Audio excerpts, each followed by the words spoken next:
Hello viewers, welcome to new video. In this video, I will show how to fix package installer keeps stopping problem. When try to install app show this problem. Let's see how to fix this problem. Open on phone setting,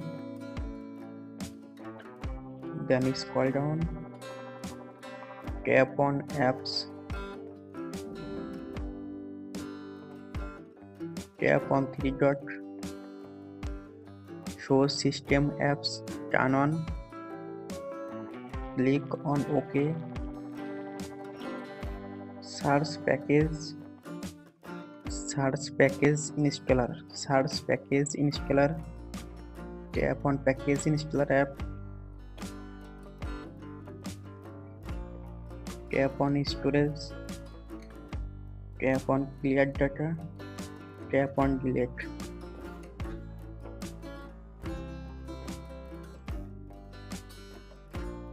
Tap on three dot, tap on reset all app preference, tap on reset, press on power button, tap on reset,